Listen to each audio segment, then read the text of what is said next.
집사람 인사합니다. 메리 크리스마스. 하나님의 은혜로 살아왔습니다. 하루는 지나갔지만 우리가 또 성탄절은 오늘 같이 겸해서 또 주일로 함께 지키고 있습니다. 하나님께 영광, 사람에게는 평화라고 하는 제목으로 함께 말씀을 나누려고 합니다. 정말 1년이 금방 지나갔습니다. 이미 며칠 남지 않았던 시간이 있지만 그래도 우리들에게는 지금까지 어려운 환경, 힘든 삶, 또 지나고 나니 그래도 견딜만 하구나, 힘들어도 견딜만 하구나, 그래서 지금까지 살아왔습니다. 살아온 것이 하나님의 은혜고 또 여러분들의 기도로 우리 모두가 살아왔습니다. 온 세상 사람들뿐만 아니라 지금까지도 어려운 환경 속에 있는 사람들도 있지만 그래도 우리는 예배할 수 있는 이런 날 주신 것 감사드립니다. 요사 유튜브에 보면 옛날 박정희 대통령 시절, 박근혜 대통령 시절 이런 영상들이 부쩍 많이 올라오고 있습니다. 한때 우리는 배가 고프고 힘든 날들을 기억하면서 아버지 대통령을 생각할 때가 가끔씩 있습니다. 그것만 아니라 감옥에서 명예 회복이 되고 건강을 기원하는 사진이나 동영상들이 많이 올라오고 있습니다. 또 우리는 대통령 선거철을 앞두고 있습니다. 박씨 가문의 아버지와 딸의 대통령이 깨끗하고 청렴했고 또한 국가를 생각하며 눈물을 흘렸던 그런 일들을 우리는 기억하고 있습니다.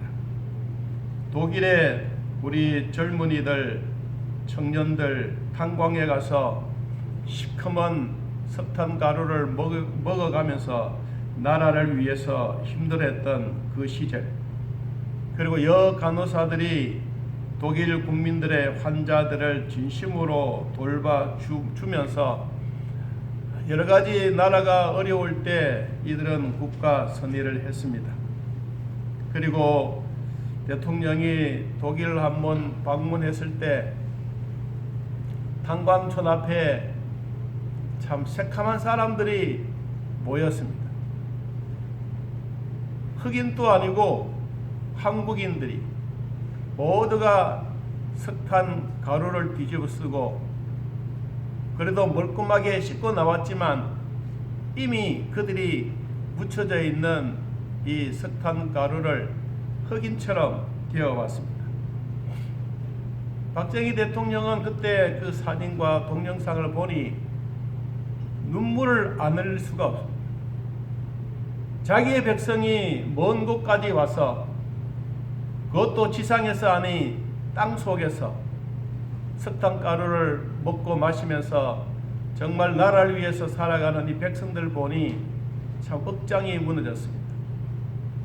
그리고 간호사들이 독일에 있는 환자들을 돌아보면서 이들을 지극정성하고 있는 그 모습, 뉴스들이 많이 나왔습니다.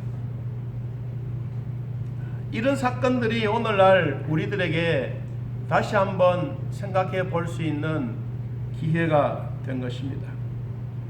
독일 정부로부터 우리 청년들, 남자들, 그리고 여성 동지들, 부지런하고 정직한 국민성을 독일 정부로부터 인정을 받아서 많은 원조를 받아 우리나라 고속도로가 닦이게 되었습니다. 월남 전선에서도 가지고 왔던 물질을 가지고도 함께 이 고속도로를 닦았지만 제일 기분 좋게 여겼던 것이 우리나라도 남과 북이 고속도로가 있었으면 좋겠다.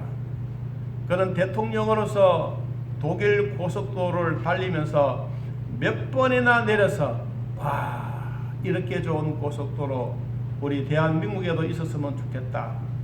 그래서 원조를 받아서 고속도로를 시작했습니다. 그는 고속도로가 완공은 덜 됐지만 아직도 조금 남아있는 그 기간 동안 시찰을 하고 고속도로에 가서 돌아보고 눈물 흘리고 그리고 고속도로에 입을 맞추면서 대한민국도 앞으로 부강한 나라가 될 수 있겠다. 대통령의 그런 동영상을 적어보고 지금 우리 대통령 선거를 앞두고 있는 이때 참 누구를 찍을까 우리 모두가 고민하고 있습니다. 찍어야 될 사람이 있나 없나 스스로 생각할 만큼 지금 우리의 처지는 그렇습니다. 여러분, 이와 같은 환경들은 지금이나 옛날이나 사람들이 살고 있는 것은 그렇게 변함이 없습니다. 우리가 성탄절만 되면 세계 모든 나라 사람들은 다 그렇게 지냅니다. 요사이는 자기 커플과 가족끼리 많이 모이지만 옛날에는 그렇지 않았습니다. 크리스마스가 되어지게 되면 기적적인 일들도 많이 일어났습니다. 죽었던 사람이 살아났다는 말이 아니라 1914년 제1차 세계대전 때 기존의 전쟁과 아주 양상이 달랐던 한 장면이 있었습니다. 전쟁이 금방 끝이 나지 않고 전선은 더욱 총뿌리를 겨누고 참호전을 벌이고 있을 때였습니다. 적군이 바로 2m 앞에 홀을 파서 서로 얼굴을 주고받고 있다가 밤만 되면 싸우고 죽이고 그러한 제1차 세계대전 때입니다. 서로 고통을 받고 있고 폭격이 떨어지고 독가스로 동료들이 죽어가는 것을 보고 있었습니다. 12월 25일 때 앞에 참호 속에서 고요한 밤 거룩한 밤 이 찬송 이 캐롤송이 독일 참호 속에서 어느 한 병사가 불렀습니다. 이 병사는 자기가 성탄절이고 예수님 오신 날을 기억을 하면서 정말 마음에 감사해서 부르기 시작했습니다. 그랬더니 독일 참호 속에 있는 군인들이 다 그 노래를 부르기 시작했습니다. 그러던 앞에 적군에 있는 2m 떨어져 있는 이 적군들도 그 소리를 듣고 고요한 밤 거룩함을 불렀습니다. 그리고 독일의 캐롤송을 부르면서 참호 속에서 크리스마스 트리를 들고 한 병사가 밖으로 나왔습니다. 평소 같으면 상대를 총을 쏘아서 죽여야 되는 이 날인데 이날은 그런 날이 아니었습니다. 누구도 그 병사를 향해 총을 쏘지 않았습니다. 독일 병사 밤 이 찬송의 소리가 적군들의 참호 속에서도 일어났습니다. 이 독일의 이 추리를 들고 나왔던 이 사람은 총도 들거나 손에 든 것은 아무것도 없이 그저 추리 하나 들고 나왔습니다. 그는 비무장이었습니다. 나라는 다르고 언어는 다르지만 예수님의 탄생을 노래하는 이날에 아무도 총을 쏘지 않는 성탄절이 되었습니다. 적군이지만 자기의 참호 속에서 비무장으로 나와서 서로 악수하고 포옹을 하고 예수님 탄생을 축하했습니다. 그리고 서로 선물도 교환하고 나중에는 축구 시합까지 하고 전쟁 속에서 평화를 나눴던 기적의 성탄절이 제1차 대전 때 일어났던 일입니다. 여러분, 이 기적이 한 곳에서만 일어난 것이 아니라 이 서부 전선 곳곳에서 이러한 기적이 일어났습니다.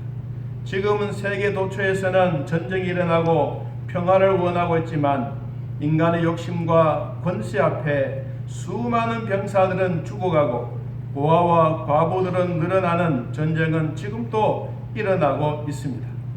살인과 죽음 속에서도 인간이라는 존재는 살아있다는 것을 깨닫게 합니다. 이러한 전쟁을 막을 수 있는 길은 오직 예수 그리스도뿐입니다.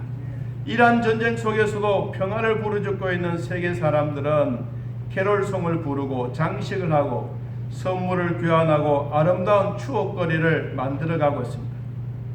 산타크로스 할아버지를 만들었던 홀랜드 사람들, 그리고 성탄 추리를 만들었던 독일 사람들, 성탄에 촛불을 켜고 들고 다녔던 아일랜드 사람들, 성탄 카드를 만들어서 나눴던 영국 사람들, 성탄의 장식을 만들었던 이태리 사람들, 어느 사람이든 어느 나라든 예수님의 탄생, 예수님이 태어나셨던 이날은 세계 방방곡곡에서 정말 평화를 위해서 일어나게 되는 것입니다.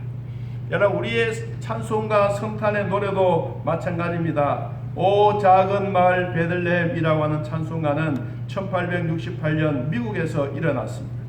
기쁘다 구주 오셨네, 이 찬송은 1719년 영국에서 일어났습니다.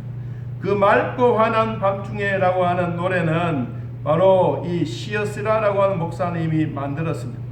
고요한 밤 거룩한 밤, 이것은 오스트리아에서 신부가 이 곡을 만들어서 지금까지도 우리가 쓰고 있습니다. 그러니까 지구촌에 살고 있는 사람들은 성탄절만 되면 거의 다 같은 마음으로 즐기고 웃고 노래하고 카드 보내고 선물 주는 이런 축제의 날이 된 것입니다. 여러분, 실질적으로 성탄은 어떤 날입니까? 물건 주고 나눠주고 서로 포옹하고 이것이 아닌 것입니다. 그래서 오늘 본문 말씀에 진정한 성탄의 그 내용이 잘 세밀하게 기록되어져 있습니다. 우리 본문을 같이 한 번 더 봅니다. 우리 8절부터 9절까지 같이 한번 읽어보겠습니다. 그 지역의 목자들이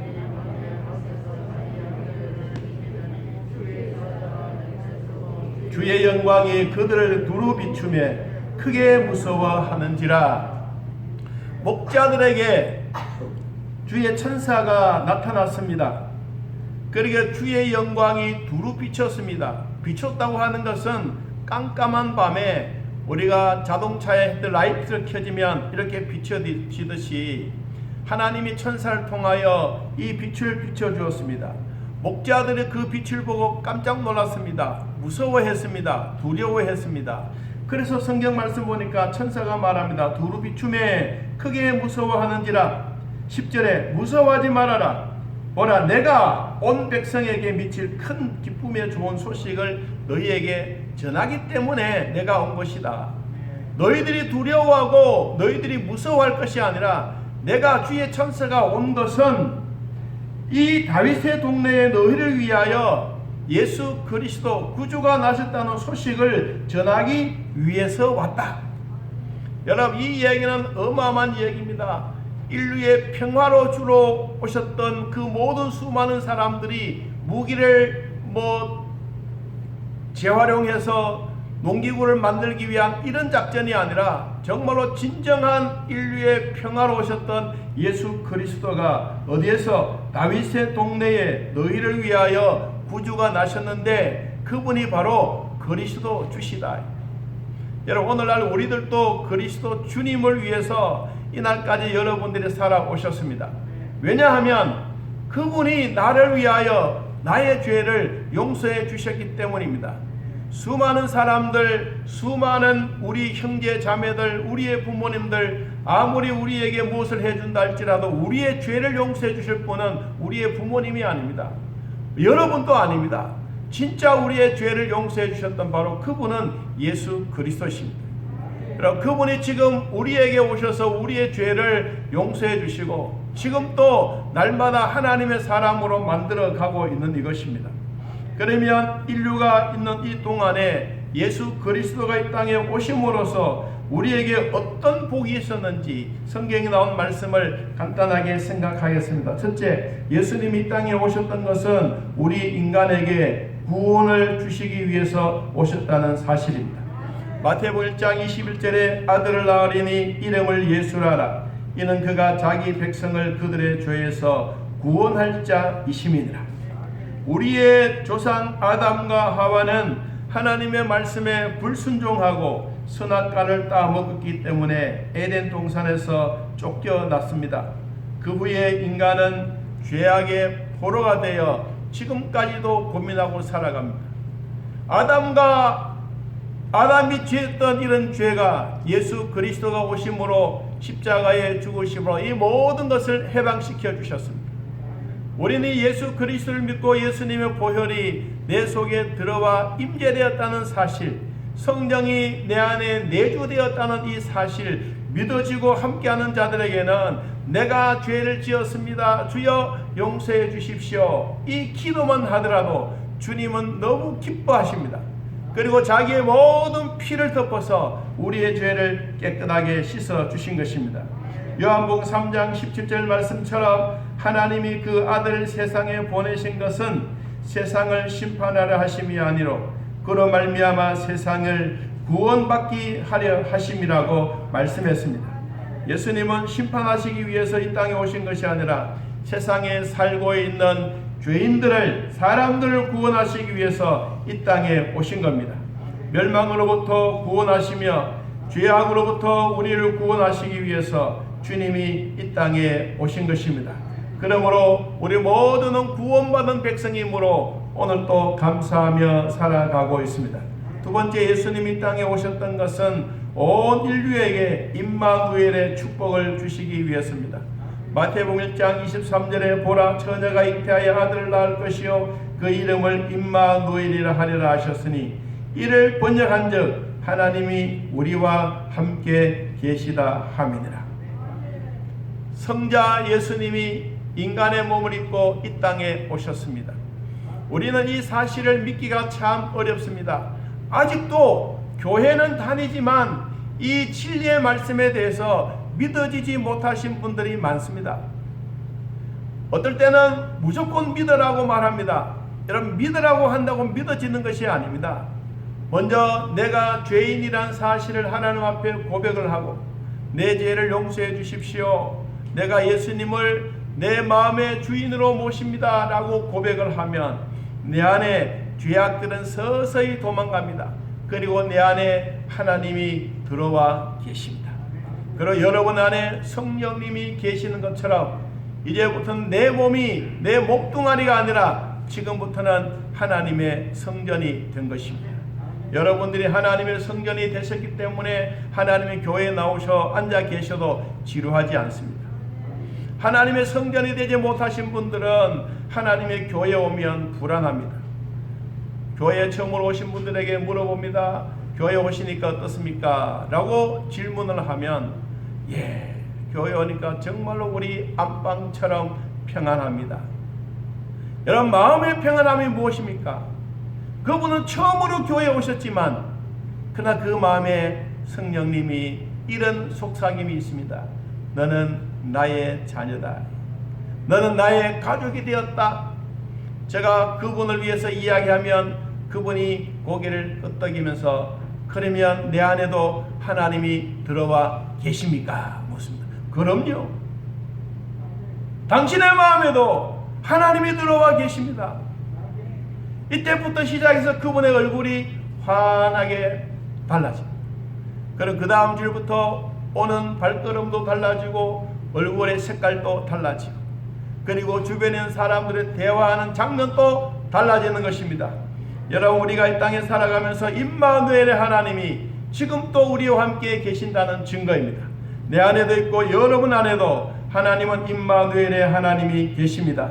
마태복음 28장 20절에 볼지어다 내가 세상 끝날까지, 한번 따라해 봅시다. 너희와 항상 함께 있으리라. 할렐루야. 하나님이 우리와 함께 하시겠다고 말씀하셨습니다. 어떤 사람들에게? 예수님을 나의 구주로 믿는 자들에게, 하나님이 내 안에 계시는 분들에게, 교회에 와서 예배드리는 여러분에게 내가 너희와 항상 함께 있겠다. 오늘 또 내 옆에 오셔서 주님이 나와 함께 계십니다. 여러분, 이 주님 앞에 함께 살아가기를 진심으로 축복합니다.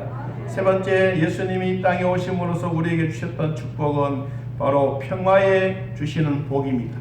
2장 14절 말씀을 같이 한 번 더 읽어보겠습니다. 14절 같이 한번 읽어봅시다. 시작. 지극히 높은 곳에서는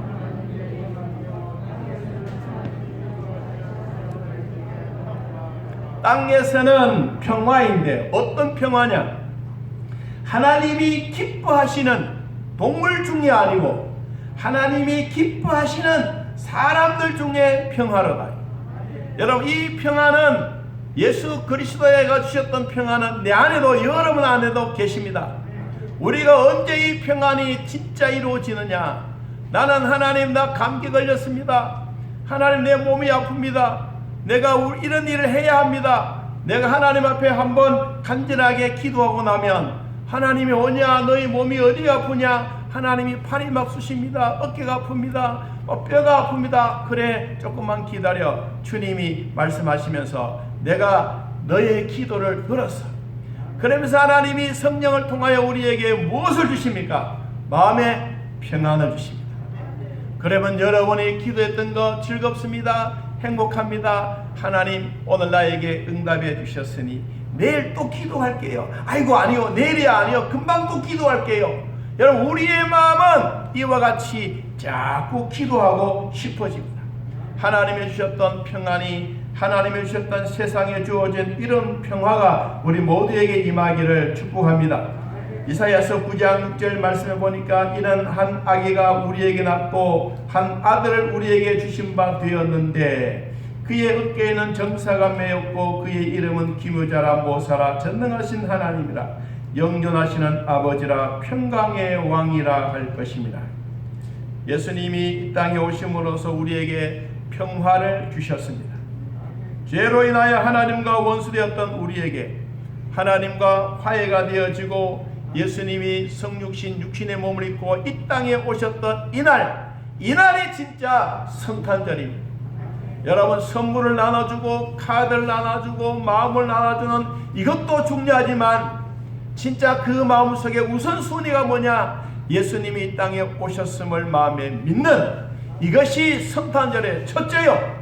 두 번째, 구원받았던 백성들에게는 이웃을 향하여 나눠주고 이웃을 향하여 베풀어주는 것이 그 다음의 순서입니다. 우리가 진정한 성탄절은 누가 오셨다고? 예수님이 이 땅에 오심을 믿는 것입니다. 여러분 우리가 예수 그리스도를 믿고 주님과 더불어 가는 이 하나님의 주셨던 평화가 우리 모두에게 임하기를 축복합니다. 한 번은 미국 국회에서 최초로 원자 폭탄을 만들었던 감독이었던 오펜하이머가 이 초청을 받아서 이 미국 국회에서 연설을 마치고 내려왔습니다. 그랬더니 어느 한 기자가 이런 질문을 했습니다. 박사님은 원자 폭탄을 만드셨는데 이 원자 폭탄을 막을 수 있는 무기가 무엇입니까? 라고 질문했습니다. 그때 하이버 박사님이 웃으면서 대답했습니다. 예, 원자 폭탄을 막을 수 있는 길은 있습니다. 뭔데요? 그것은 이 땅에 평화를 가져다 준 예수 그리스도를 모시면 됩니다. 여러분 바로 예수 그리스도는 이 땅에 평화로 오셨습니다. 가정이나 직장이나 사회나 어느 곳에든지 예수님이 주시는 참 평안으로 말미암아 우리 모두가 하나님이 주셨던 이 평화가 깃들기를 진심으로 축복합니다. 평안을 너희에게 끼치노니 곧 나의 평안을 너희에게 주노라. 내가 너희에게 주는 평안은 세상이 주는 것 같지 아니하니라. 세상에 주어진 평안은 우리에게 불안하다면 하나님이 우리에게 주시는 평안은 날마다 평화요 기쁨인 것입니다. 이 은혜가 우리 모두에게 임하기를 진심으로 축복합니다. 네 번째, 성탄에 주님이 오신 이 날은 뭐냐? 기쁨의 날이다. 자, 누가복음 2장 10절 말씀을 우리 한번 같이 보겠습니다. 2장 10절. 천사가 이르되 무서워하지 말라. 보라, 내가 온 백성에게 미칠 무슨 기쁨? 큰 기쁨의 좋은 소식을 너희에게 전하노라. 예수님이 이 땅에 오셨던 이 날은 기쁨의 날인데 어떤 날이냐? 큰 기쁨의 날이다. 왜 큰 기쁨의 날이냐? 인간들이 죄로 말미암아 죽어가기 때문에. 여러분 술 먹고 죽어가는 백성도 많고 담배 피워 폐암에 걸려서 죽어간 사람도 많지만 죄 때문에 죽어간 사람도 훨씬 더 많습니다. 그런데 그 사실을 우리가 이야기 안 해서 그렇지. 예수님은 이 죄를 해결하기 위해서 큰 기쁨의 좋은 소식을 가지고 왔습니다. 여러분 우리는 그 좋은 소식에 우리가 들었습니다. 저도 들었고 여러분도 들었습니다. 들으셨던 이 예수 그리스도의 복음이 오늘만이 아니라 여러분 마음속에 늘 나타나기를 진심으로 축복합니다. 오늘날 수많은 사람들이 교회에 나오면서 기쁨을 상실한 채, 기쁨을 빼앗긴 채 살아가고 있습니다. 왜 그렇습니까? 내 안에 예수가 없기 때문에 그렇습니다.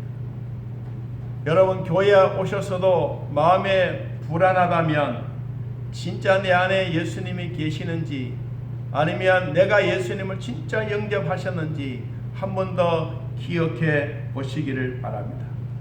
잃어버린 예수님, 잃어버렸던 기쁨, 교회는 출석은 하지만 진짜 하나님의 주셨던 평안이 내 안에 없다면, 일이 너무 바쁘게 돌아가고 아픔과 질병으로 지쳐있는 자들이 있다면, 오늘 빼앗겼던 이 평안, 하나님이 다시 우리에게 되돌려 주시는 예수 그리스도가 우리에게 오셨던 이날을 우리 다시 한 번 더 감격적으로 맞이하고 주님 오심을 기뻐하며 큰 기쁨의 좋은 소식이 나와 여러분의 마음속에, 여러분의 후손에게, 우리 교회 위에 임하기를 예수님의 이름으로 축복합니다.